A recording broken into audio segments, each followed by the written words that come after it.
ನಮಸ್ಕಾರ ಎಲ್ಲರಿಗೂ. ಎಲ್ಲರೂ ಹೆಂಗಿದ್ದೀರಾ? ಚೆನ್ನಾಗಿದ್ದೀರಾ ಅನ್ಕೋತೀನಿ. Welcome back to cooking with Veera ಚಾನಲ್ಗೆ ಸ್ವಾಗತ. ನಾನಿವತ್ತು ನಿಮಗೆ ತೋರ್ಸೋಕೆ ಹೊರಟಿರುವಂಥ ರೆಸಿಪಿ ಬಂದ್ಬಿಟ್ಟು ಅವಲಕ್ಕಿ ಉಪ್ಪಿಟ್ಟು ಹೆಂಗೆ ಮಾಡೋದಂತ ನಾನು ನಿಮಗೆ ತೋರಿಸ್ಕೊಡ್ತೀನಿ. ಮೊದಲಿಗೆ ನಾನು ಅವಲಕ್ಕಿನ ಕ್ಲೀನ್ ಮಾಡ್ಕೊಂಬಿಟ್ಟು ಅದನ್ನು ಒಂದು ಪಾತ್ರೆಗೆ ಹಾಕ್ಕೊಂಬಿಟ್ಟು ಚೆನ್ನಾಗಿ ನೀರು ಹಾಕ್ಕೊಂಬಿಟ್ಟು ತೊಳೆದು ಅದಕ್ಕೆ ಸ್ವಲ್ಪ ನೀರು ಹಾಕಿ ನೆನೆಸೋಕೆ ಬಿಡ್ತಾಯಿದ್ದೀನಿ. ನಾನು ಅದನ್ನು ನೆನೆಸೋಕೆ ಬಿಟ್ಬಿಟ್ಟು ಅವಲಕ್ಕಿ ಒಗ್ಗರಣೆಗೆ ಉಪ್ಪಿಟ್ಟಿಗೆ ಏನು ಬೇಕೋ ಅದೆಲ್ಲ ತರಕಾರಿನ ನೀಟಾಗಿ ಹೆಚ್ಚಿಟ್ಕೊತಾ ಇದ್ದೀನಿ. ಮೊದಲಿಗೆ ಒಂದು ಈರುಳ್ಳಿನ ತೊಗೊಂಬಿಟ್ಟು ಅದನ್ನು ನೀಟಾಗಿ ಕಟ್ ಮಾಡ್ಕೊಂಡಿದ್ದೀನಿ.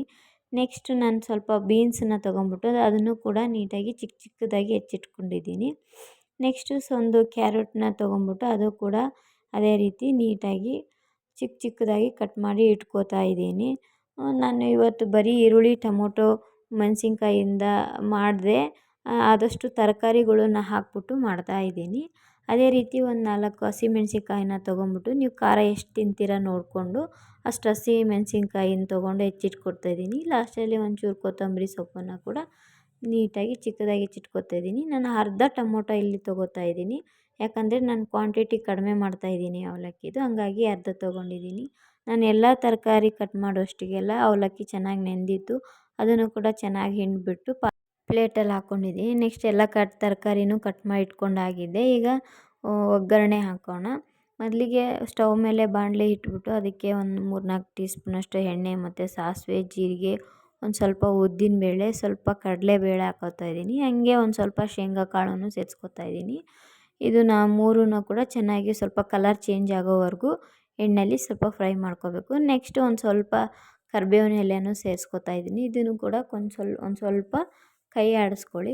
ನೆಕ್ಸ್ಟ್ ನಾನೇನು ಕಟ್ ಮಾಡಿ ಇಟ್ಕೊಂಡಿದ್ನಲ್ಲ ಈರುಳ್ಳಿ, ಅದು ಕೂಡ ಹಾಕ್ಕೊಂಡು ಚೆನ್ನಾಗಿ ಕಲಿಸ್ಕೋಬೇಕು. ಒಂಚೂರು ಕಲರ್ ಚೇಂಜ್ ಆಗೋವರೆಗೂ ಕಲಿಸ್ಕೊಳ್ಳೋಣ. ವಿಡಿಯೋ ನೋಡ್ತಾ ಇರೋರು ಇನ್ನೂ ಯಾರಾದರೂ ನನ್ನ ಚಾನಲ್ನ ಸಬ್ಸ್ಕ್ರೈಬ್ ಮಾಡ್ಕೊಂಡಿಲ್ಲ ಅಂದರೆ ಆದಷ್ಟು ಬೇಗ ಸಬ್ಸ್ಕ್ರೈಬ್ ಮಾಡ್ಕೊಳ್ಳಿ. ನೆಕ್ಸ್ಟ್ ನಾನು ಕಟ್ ಮಾಡಿ ಇಟ್ಕೊಂಡಿದ್ನಲ್ಲ ಹಸಿಮೆಣ್ಸಿನ್ಕಾಯಿ, ಅದು ಕೂಡ ಹಾಕ್ಕೊಂಡು ಒಂದು ಸ್ವಲ್ಪ ಚೆನ್ನಾಗಿ ಫ್ರೈ ಮಾಡ್ಕೋಬೇಕು. ನೆಕ್ಸ್ಟ್ ಅದೇ ರೀತಿ ಇನ್ನು ತರಕಾರಿನೆಲ್ಲ ಹೆಚ್ಚಿಟ್ಕೊಂಡಿದ್ನಲ್ಲ, ಕ್ಯಾರೆಟು ಮತ್ತು ಬೀನ್ಸು ಚಿಕ್ಕ ಚಿಕ್ಕದಾಗಿ, ಅದು ಕೂಡ ಇಲ್ಲಿ ಹಾಕ್ಕೋತಾ ಇದ್ದೀನಿ. ಅದು ಕೂಡ ಹಾಕ್ಕೊಂಡು ಚೆನ್ನಾಗಿ ಕಲಿಸ್ಕೊತಾ ಇದ್ದೀನಿ.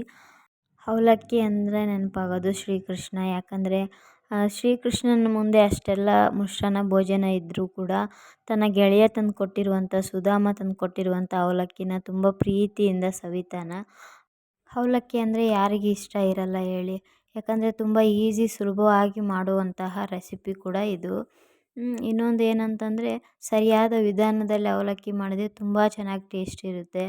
ನಾನು ಆವಾಗಲೇ ಒಂದು ಟೊಮೊಟೊ ಕೂಡ ಸೇರಿಸ್ಕೊಂಡೆ, ಮಿಕ್ಸ್ ಮಾಡಿಕೊಂಡೆ. ನೆಕ್ಸ್ಟ್ ರುಚಿಗೆ ತಕ್ಕಷ್ಟು ಉಪ್ಪು ಹಾಕ್ಕೊಂಡು ಅದನ್ನು ಕೂಡ ಚೆನ್ನಾಗಿ ಕಲಿಸ್ಕೊತಾ ಇದ್ದೀನಿ. ನೋಡ್ಬೋದು ನೀವು. ನಾವು ತರಕಾರಿನ ನೀರು ಹಾಕ್ಬಿಟ್ಟು ಬೇಯಿಸೋ ಅವಶ್ಯಕತೆ ಇಲ್ಲ, ಯಾಕಂದರೆ ಅರ್ಧ ಎಣ್ಣೆಲಿ ಫ್ರೈ ಮಾಡಿರ್ತೀವಲ್ಲ, ಅದರಲ್ಲೇ ಅರ್ಧ ಬೆಂದಿರುತ್ತೆ. ಇವಾಗ ಉಪ್ಪು ಹಾಕ್ಬಿಟ್ಟು ನೀಟಾಗಿ ಅದನ್ನು ಮಿಕ್ಸ್ ಮಾಡಿ ಒಂದು 5 ನಿಮಿಷ ಮುಚ್ಚಿ ಇದನ್ನು ಚೆನ್ನಾಗಿ ಬೇಯಿಸ್ತು ಅಂತಂದರೆ ಎಲ್ಲ ತರಕಾರಿ ಕೂಡ ಚೆನ್ನಾಗಿ ಬೇಯುತ್ತೆ. ಆ ಹವೆಗೇ ಚೆನ್ನಾಗಿ ಬೇಯುತ್ತೆ. ನೋಡ್ಬೋದು ಎಷ್ಟು ಚೆನ್ನಾಗಿ ಬೆಂದಿದೆ ಅಂತ ನೀವೇ. ಇದಕ್ಕೆ ಯಾವುದೇ ರೀತಿ ನೀರು ಸೇರಿಸಿ ಬೇಯಿಸೋ ಅವಶ್ಯಕತೆ ಇಲ್ಲ. ಎಲ್ಲ ಚೆನ್ನಾಗಿ ಮಿಕ್ಸ್ ಮಾಡ್ಕೋತಾ ಇದ್ದೀನಿ. ಇವಾಗ ಬೆಂದಿದೆಯಲ್ಲ, ಯಾಕಂದರೆ ಇದು ದೊಡ್ಡದಾಗಿ ಕಟ್ ಮಾಡಿಬಿಟ್ರೆ ಅದು ಕರಗಲ್ಲ, ಒಂದು ಸ್ವಲ್ಪ ಬೇಗ ಬೇಯಲ್ಲ. ಹಂಗಾಗಿ ನಾನು ಆದಷ್ಟು ಚಿಕ್ಕ ಚಿಕ್ಕದಾಗಿ ಹೆಚ್ಚಿಟ್ಕೊಂಡಿದ್ದೀನಿ. ಈ ಥರ ಚಿಕ್ಕ ಚಿಕ್ಕದಾಗಿ ಹೆಚ್ಚಿಟ್ಕೊಂಡ್ರೆ ಮಕ್ಳಿಗೂ ಕೂಡ ತಿನ್ನೋಕ್ಕೆ ಸುಲಭ ಆಗುತ್ತೆ. ನಾನು ಸ್ವಲ್ಪ ಒಂದು ಟೀ ಸ್ಪೂನಷ್ಟು ಅರಿಶಿನ ಪುಡಿನ ಸೇರಿಸ್ಕೊತಾ ಇದ್ದೀನಿ. ಆ ಅರಿಶಿನ ಪುಡಿನ ಸೇರಿಸ್ಕೊಂಬಿಟ್ಟು ಚೆನ್ನಾಗಿ ಮಿಕ್ಸ್ ಮಾಡ್ಕೋತಾ ಇದ್ದೀನಿ. ಇದಕ್ಕೆ ಬರೀ ಈರುಳ್ಳಿ, ಟೊಮೊಟೊ ಹಾಕೋ ಬದಲು ನಿಮ್ಮ ಮನೇಲಿ ಏನೇನು ತರಕಾರಿ ಇರುತ್ತೆ ನೋಡು, ಅದೆಲ್ಲನೂ ಹಾಕ್ಬಿಟ್ಟು ನೀವು ಮಾಡ್ಕೋಬೋದು ಅವಲಕ್ಕಿನ ತುಂಬ ಟೇಸ್ಟಿಯಾಗಿ. ನಾನು ಇನ್ನೇನು ಎಲ್ಲ ನೀರು ತೆಗೆದು ಹಿಂಡಿ ಇಟ್ಕೊಂಡಿದ್ನಲ್ಲ ಅವಲಕ್ಕಿನ, ಅದನ್ನು ಹಾಕಿ ಚೆನ್ನಾಗಿ ಕಲಿಸ್ಕೊತಾ ಇದ್ದೀನಿ. ನಾನು ಗಟ್ಟಿ ಅವಲಕ್ಕಿ ತೊಗೊಂಡಿದ್ದೆ, ಯಾಕಂದರೆ ಗಟ್ಟಿ ಅವಲಕ್ಕಿ ತೊಗೊಂಡ್ರೆ ಸ್ವಲ್ಪ ಅವಲಕ್ಕಿ ಉದುರಾಗಿ ಚೆನ್ನಾಗಿ ಬರುತ್ತೆ ಅಂಥೇಳಿ. ನೋಡ್ಬೋದು ಎಷ್ಟು ಚೆನ್ನಾಗಿ ಕಲರ್ಫುಲ್ಲಾಗಿ ಬಂದಿದೆ. ಇದೇ ರೀತಿ ನೀವು ಮನೆಯಲ್ಲಿ ಟ್ರೈ ಮಾಡಿ. ನೀವು ಯಾವತ್ತು ಟ್ರೈ ಮಾಡ್ತೀರಾ ಹೇಳಿ? ಟ್ರೈ ಮಾಡಿಬಿಟ್ಟು ನನ್ನ ಕಮೆಂಟ್ ಸೆಕ್ಷನಲ್ಲಿ ಬಂದು ಕಮೆಂಟ್ ಮಾಡಿ ಹೆಂಗೆ ಬಂತು ರೆಸಿಪಿ ಅಂತ ಹೇಳ್ಬಿಟ್ಟು. ನಾನು ಲಾಸ್ಟಲ್ಲಿ ಒಂದು ಸ್ವಲ್ಪ ಕೊತ್ತಂಬರಿ ಸೊಪ್ಪು ಮತ್ತು ಅರ್ಧ ನಿಂಬೆಹಣ್ಣು ಹೋಳು ಸೇರಿಸ್ಕೊತಾ ಇದ್ದೀನಿ. ಅದನ್ನು ಕೂಡ ಚೆನ್ನಾಗಿ ಮಿಕ್ಸ್ ಮಾಡ್ಕೋಬೇಕು. ನಿಂಬೆಹಣ್ಣು ಹಾಕಿದರೆ ಟೇಸ್ಟ್ ಚೆನ್ನಾಗಿರುತ್ತೆ. ಹಾಗಾಗಿ ಕೊತ್ತಂಬರಿ ಸೊಪ್ಪು ಮತ್ತು ನಿಂಬೆಹಣ್ಣು ಲಾಸ್ಟಲ್ಲಿ ಸೇರಿಸ್ಕೊಂಡು ಅದನ್ನು ಕೂಡ ಚೆನ್ನಾಗಿ ಮಿಕ್ಸ್ ಮಾಡ್ತಾ ಇದ್ದೀನಿ. ನೀವು ಕೂಡ ಒಮ್ಮೆ ಮನೇಲಿ ಟ್ರೈ ಮಾಡಿ, ಮಿಸ್ ಮಾಡಿದೆ ನನ್ನ ಕಮೆಂಟ್ ಸೆಕ್ಷನಲ್ಲಿ ತಿಳಿಸಿ ಟ್ರೈ ಮಾಡಿದ್ದಿನ. ಆದಷ್ಟು ನನ್ನ ಚಾನಲ್ನ ಸಬ್ಸ್ಕ್ರೈಬ್ ಮಾಡ್ಕೊಳ್ಳಿ, ಬೆಲ್ ಐಕನ್ನ ಪ್ರೆಸ್ ಮಾಡಿ, ಆಲ್ ಅಂತ ಒತ್ತಿ. ಇನ್ನೂ ಹೆಚ್ಚೆಚ್ಚು ವೀಡಿಯೋಸ್ಗಾಗಿ ಆದಷ್ಟು ಡೈಲಿ ನನ್ನ ಚಾನಲ್ನ ವಾಚ್ ಮಾಡಿ. ಹೊಸಬ್ರು ಯಾರೇ ನನ್ನ ಚಾನಲ್ನ ನೋಡ್ತಾ ಇದ್ರೂ ಸಬ್ಸ್ಕ್ರೈಬ್ ಮಾಡ್ಕೊಳ್ಳೋದು ಮರಿಬೇಡಿ. Thank you so much watching my videos.